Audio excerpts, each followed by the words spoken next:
That if the black woman don't want me marrying white girls, she needs to stop me. That is weak. That is cowardly. That is beta male. That is not conduct becoming a king. That is not a Shango trait. That is not an Ogun quality. Ogun men and Shango men would never say, on the topic of divine masculinity, on the topic of divine masculinity,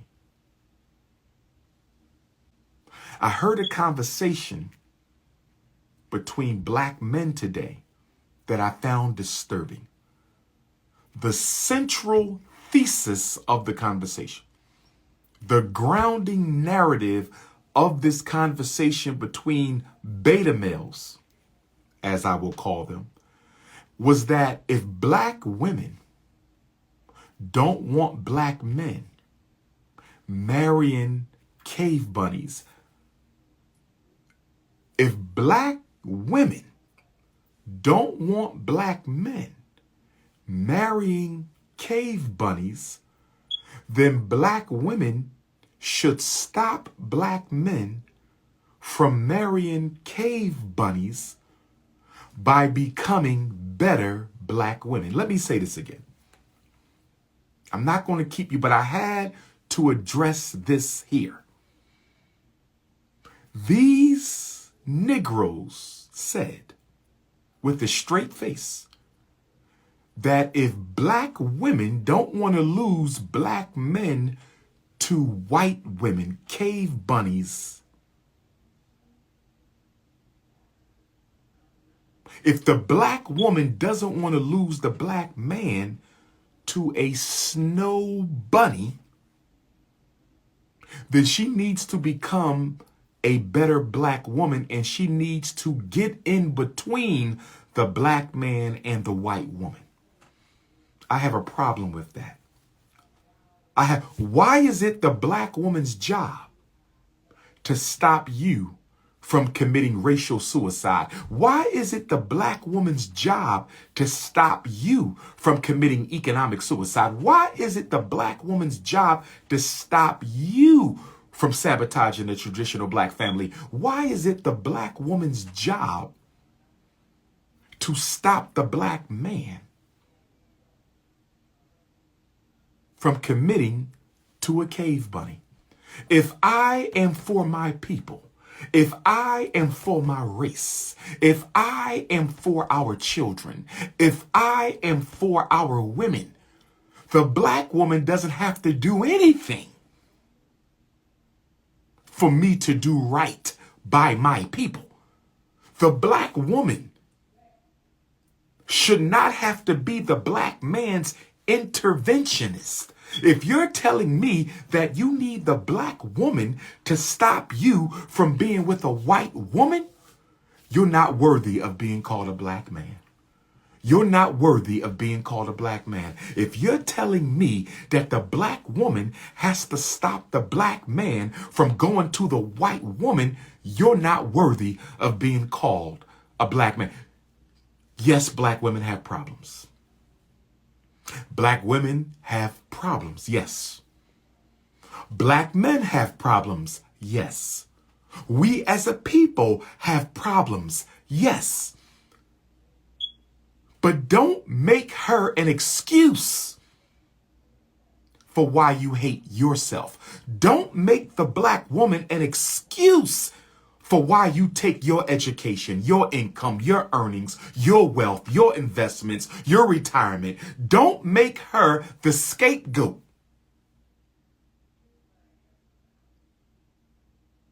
for why you want to go run around with Becky and Suzanne and Elizabeth and Patsy. Don't make the black woman the excuse for why you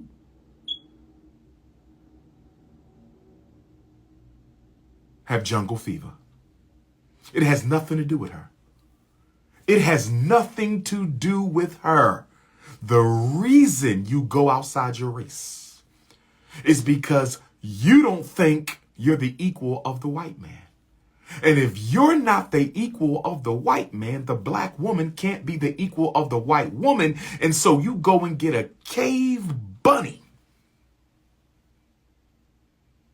in order to make you feel better about yourself. See, by making the black woman inferior in your mind to the white woman, by saying the black woman isn't good enough for the white, isn't as good enough as the white woman, you're also saying the black man isn't as good as the white male. See, you can't say her blackness is less than the white woman's pale skin without at the same time indicting your own blackness. If she's not as good as the white woman, you're not as good as the white man. So I'm showing you how the inferiority complex of the Negro, and this is a Pan-African issue. This is a Pan-African issue. And what brought up the conversation? What brought up the conversation was the fact that we just lost a brother who was a top clothing designer, well-trained, well-educated brother. He was a top clothing designer. He died, rest in peace to him, condolences to his family. He married his high school snow bunny sweetheart. He married his high school snow bunny sweetheart, and now he's leaving behind a portfolio of creation, African talent, and he's leaving behind an estate worth tens of millions, if not billions of dollars, African finance and wealth. And he's leaving this to a snow bunny. And the excuse that some black men are giving me is it was okay for him to marry a cave bunny because he fell in love with her in high school. So now these beta males want to put time restrictions on when it's okay for black men to betray the black woman and get a woman from another race. So the argument is, since he met her in high school, and this is no disrespect to him, we are analyzing the situation. We are not condemning the brother turned ancestor. I want to be clear. Respect to him and his family. Respect to him and his family. We're analyzing the political phenomena before us, nothing more. If you're making the excuse that it's okay for a black man to marry a white girl if he falls in love with her in high school,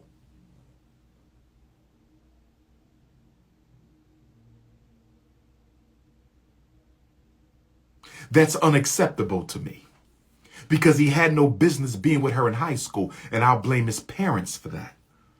Now, he was an African immigrant brother, but my brother nonetheless. He was an African immigrant brother, but my brother nonetheless. I don't care. It's not acceptable if he's 12. It's not acceptable if he's 21. It's not acceptable if he's 31, 41, 51, 61, 71, 81. He had no business dating outside the race. And see, this dialogue is so hurtful because as a race, we are fighting for our lives. We are fighting for the right to exist on planet Earth. The original people are fighting for the right to exist. And you bougie ass beta males, you bougie ass beta males got the audacity. You bougie ass beta males got the audacity to try to make excuses. So if he falls in love with the cave bunny in high school, it's okay because she knew him as a teenager. And then y'all make the excuse. That she didn't want him for his money because they were dating in high school. Y'all make the excuse these white girls don't want the black man for their money because They marry them in college. They marry the black man when he's broke. They're marrying the black man when he's at the beginning of his journey. They're marrying the black man when he's just starting his career. This is the excuse y'all make. Y'all say the black woman doesn't want a black man unless he already on top. In order for the black woman to take the black man serious, these bougie beta males argue that the black woman will only look at the black man if he done already leveled up. If he done already leveled up. Now, I'm not going to say that argument is totally without merit, because there's some truth to that for some black women. We do have materialistic, selfish, Europeanized black women who won't look at you twice unless you already leveled up. That is very true. But it's not true for everybody. But here's the contradiction I want you to understand, overstand, and understand. Here's the contradiction that I want you to understand, overstand, and understand.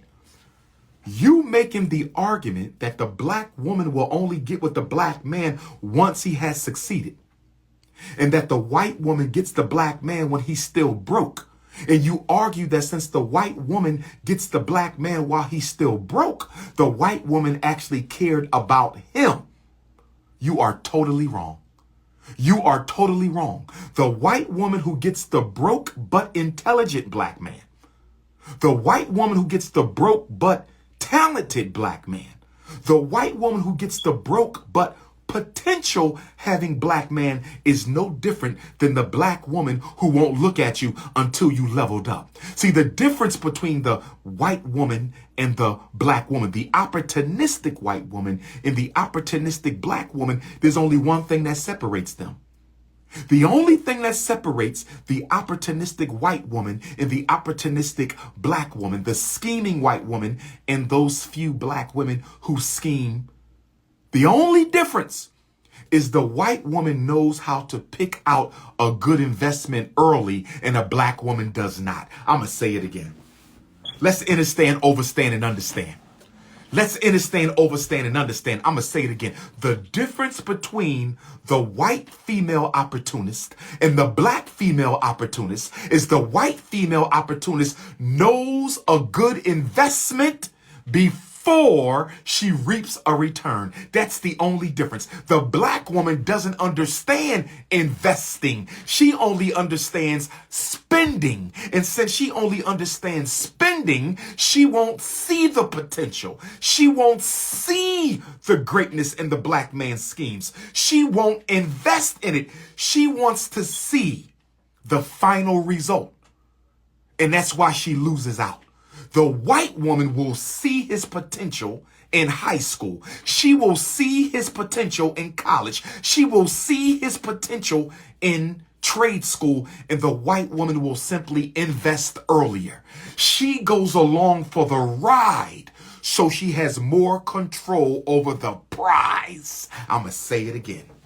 I'm going to say it again. I said the white woman gets in early. She can pick her slaves early. She get them early when they're broke, and she goes along with the ride, so she has greater control over the prize. That's the difference. That's the difference.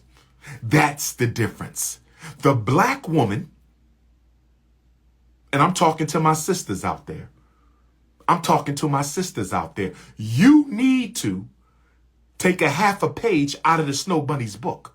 And black women need to start investing and selecting black men with potential early on. Because what happens is, before you meet the successful black man, the white woman had already snatched them up because she invested and selected in him early. So if the black woman doesn't start selecting her men before they become successful, I agree, she will lose them all. Because the white woman is a brilliant investor. She knows how to find. Look at the black athletes and look at how most of the black Division I athletes are already engaged to white girls before they go to the NFL. They're already engaged before they go to the NBA. They're already engaged to the white girl when they leave high school. So the white girl identified the black man in high school. She identified the black man as a freshman in college. The white woman is taught to recruit the Negro early. Invest in him so you have more ownership of him. The black woman doesn't do that. And I'm not categorizing all black women. I'm talking about the ones who are so bent on getting a good man, but don't find him before he becomes what you need him to be. The white girl will find him. She will get pregnant. She will get engaged. She will do whatever she got to do. She hooks him early. Black women need you to win first. And because black women need you to win first, they often end up last. Because black women want to see the black man win before she commits. She's losing the black man. White girls recruit the Negroes early. White girls recruit their Negroes early. Black women go man hunting after he got his PhD. The black woman wants to hunt for her man after he started his business. The black woman wants to hunt for her man after he got his master's degree. The black woman wants to hunt for her man after he's in the NFL or NBA. And I'm saying, it's too late. White girl don't wait until he's done. The white woman gets him when he begun. The white girl don't wait until he's done. The white girl gets him when he begun. The white girl don't wait until he's done. The black woman wants to wait until you're done climbing the mountain. The white girl don't wait until the black man's done climbing the mountain. She gets him as soon as he start going up the mountain. And black mothers got to do a better job. Black mothers got to do a better job of teaching black women, get with him when he's early and ride with him. Get with him when he's just starting and you ride with that man. Because if you ride with that man, there's a greater likelihood he will stand with you. It's a greater likelihood he will stand with you. See, black men get the white women that other white men don't want. Black men get the white women that other white men don't want.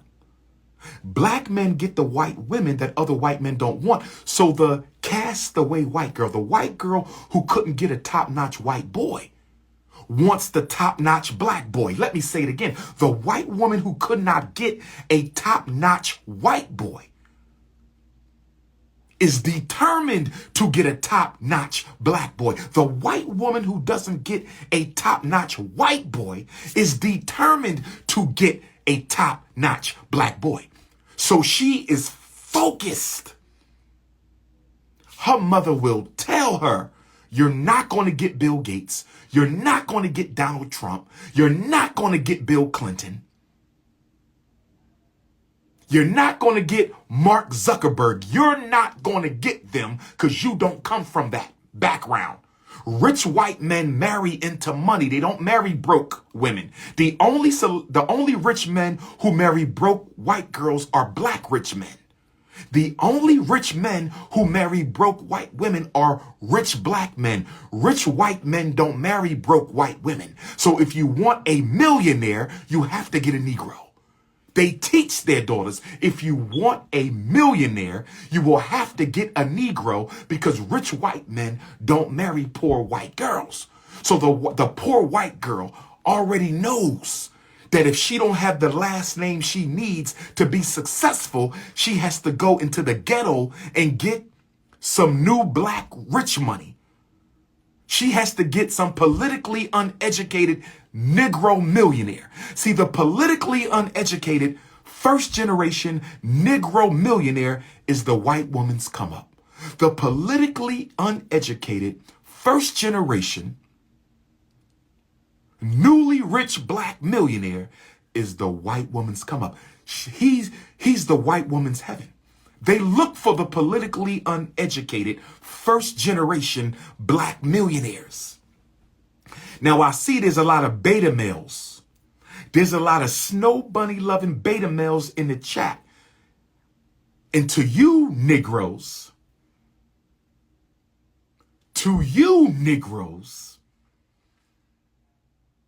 if you don't like the message, why do you keep tuning into the messenger? If you don't like the message, why do you keep tuning into the messenger? Click off the live. This live is for unapologetically African alpha males and unapologetically African females. If you're not an unapologetically African alpha male or an unapologetically African female, hop off the live right now.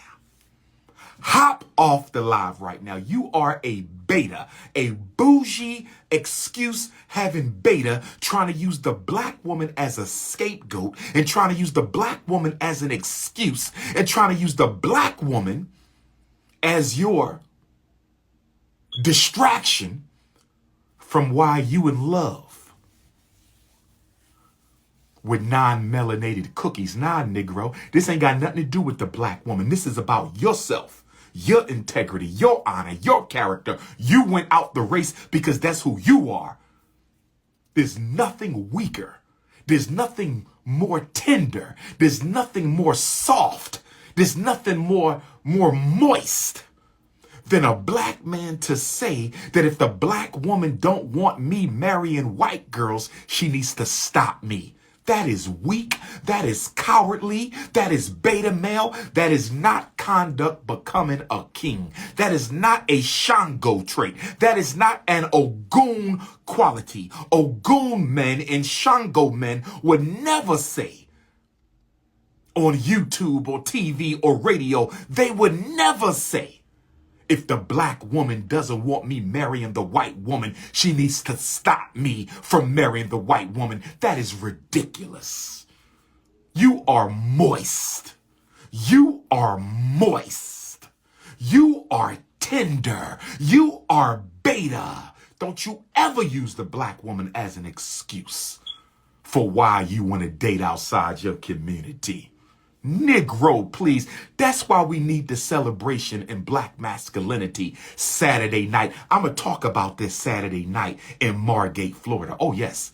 We're going to deal with the Snow Bunny crisis. 7 o'clock Saturday, the Event Center, Margate, Florida. Get your tickets on Eventbrite. I'm going down.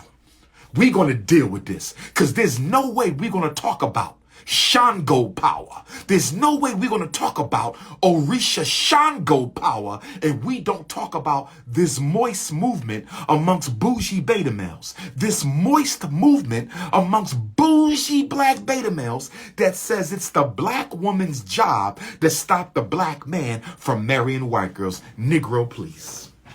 We not having it.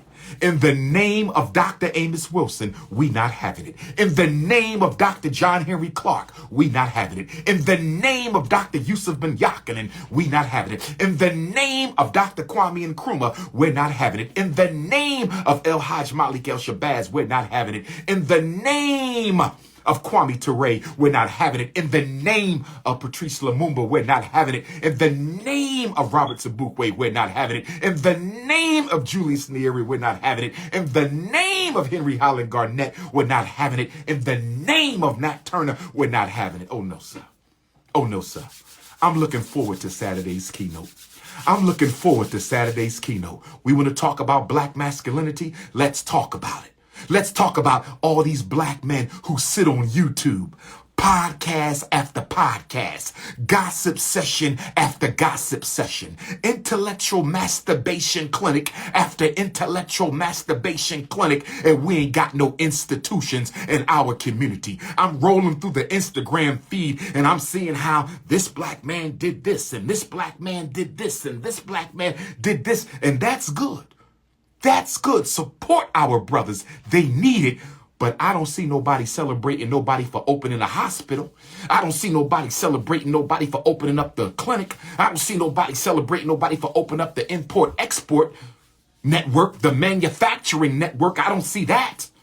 I don't see the independent schools. I don't see the black independent grassroots banks. Don't tell me we doing good until you can show me an independent black community in North America. Don't tell me we doing good until you can show me an independent black community in North America. That's black school, black bank, black hospital, black supermarket. Until you can show me that, black men, we are losing. And we don't have to be losing. And in order to overcome the loss, in order to flip this and go back to the throne of the black man is not a physical thing. The throne of the black man is not a chair laced with gold. The throne of a black man is not inside of some palace. The throne of the black man is when you can sit at the seat of your community and say, my women don't have to go to another man for anything. My children don't have to go to another man for anything. My elders don't have to go to another man for anything. For us to be the God kings that we want to be. For us to be the God kings that we should be. For us to be the divine masculine beings that D.R.UMAR created us to be. We have to be able to look out for the best interests of every member of our race. And until the black man, I don't care if he in Africa, I don't care if he in Canada, I don't care if he in London, I don't care if he in Brooklyn, Philly, Texas, DC, Maryland, Chicago, Detroit, Little Rock. I don't care if he's in Brazil, Jamaica, Haiti, or Cuba. I don't care if he's in Venezuela or Mexico, until the black man can say, my race is all right because I made it that way.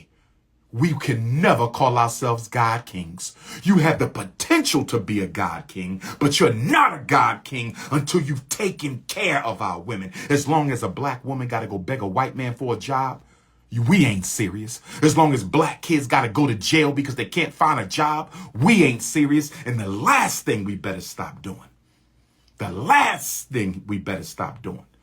is telling black women, it's your job to stop us from dating outside the race. Margate, Florida, celebration of black masculinity, total solar eclipse, Shango power, event center, Margate, December 4th, 7 p.m. We gonna talk about it. West Palm Beach, Third Hour Bookstore, Sunday, December the 5th. 2 to 6, free event. We gonna talk about it. Washington, D.C. Friday, December the 10th. The Anacostia Arts Center. Free event. We gonna talk about it. This is the Prince. Hit the Cash App for FDMG. Hit the PayPal for FDMG. We rise together or we don't rise at all. It is Pan-Africanism or perish. It is freedom for all Africans or freedom for no Africans. Peace and black power.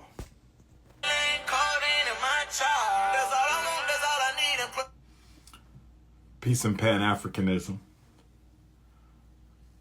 Peace and Pan-Africanism. Peace and Pan-Africanism. I want to remind everyone that I will be speaking in Margate, South Florida this Saturday. Margate, South Florida this Saturday. It is a dinner lecture celebrating divine masculinity. Divine masculinity. The occasion is the total solar eclipse. Total solar eclipse. The last one of this year. Shout out to all my Leos. Shout out to all my Lady Lions out there. Shout out to my Leos and my Lionesses. We have a total solar eclipse coming up on December the 4th. And that very date, there will be a new moon in Sagittarius. That's Obatala's sign. And in Margate, South Florida, the Yoruba spiritual community, Ifa devotees, will be having an event to celebrate divine masculinity in honor of Orisha Shango, the Orisha of divine masculinity, leadership, kingship, royalty, Black Power, Orisha Shango. And if you're interested in coming to that event, it will be the first time outside of the Oyotunji African village. It will be the first time for me outside of the Oyotunji African village that I speak to, for, and with fellow Ifa devotees. So if you want to go to that event, it is a dinner lecture. You can text me for the link, or you can go to Eventbrite and type in Celebration of Divine Masculinity, Saturday, December the 4th, Margate. For those of you who are not familiar, Margate is halfway between Fort Lauderdale and West Palm Beach. Margate is halfway between Fort Lauderdale and West Palm Beach. You cannot buy tickets at the door. You must get them beforehand. You cannot buy tickets at the door. You must get them beforehand. So for my South Florida Africans who are coming to the celebration of divine Black masculinity, Saturday, December the 4th, 7 p.m., I look forward to seeing y'all. And then the next day, on Sunday, December the 5th, I will go to West Palm Beach for the first time since 2014. The next day, Sunday, December the 5th, I will be in West Palm Beach at the Third Eye Bookstore. West Palm Beach, first visit in 7 years. Third Eye Bookstore from 2 to 6, conscious community conversation and Black Parent Advocate book release, totally free, no tickets, no registration. And that will be from 2 to 6 on Sunday, December the 5th. So it's a Florida, South Florida doubleheader. Margate, dinner lecture, celebration of Black masculinity, and then West Palm on Sunday, conscious community conversation. I want to see who in South Florida ready to do some work. I want to see who in South Florida ready to help Ifatunde build a new future for our Black babies. So it's going down in South Florida. Washington, D.C., I will see you Friday, December the 10th from 6 until 10. Free event, but you do need to register if you can. Washington, D.C., first visit in 2 years. Friday, December the 10th from 6 till 10. Doors at 5. We will be at the Anacostia Art Center. That's the Anacostia Art Center in the neighborhood where the great ancestor Frederick Douglass lived. That is 1231 Good Hope Road. That is 1231 Good Hope Road in Anacostia, D.C., Friday, December the 10th from 6 until 10. The address for West Palm Beach is 411 North Rosemary Avenue. 411 North Rosemary Avenue for the Sunday, December the 5th, 2 to 6 conscious community conversation and book signing. And the address for Saturday, celebration of divine masculinity dinner lecture, that will be at the Event Center, 6101 Northwest 34th Street. Hit the Cash App, $ FDMG School. Hit the Cash App, $ FDMG School. Hit the PayPal, paypal.me/FDMG Academy. The sun is behind me because I am the son of the sun. Total solar eclipse on Saturday. The sun is behind me because I am a son of the sun. Total solar eclipse. Shout out to the Leos and the Lionesses.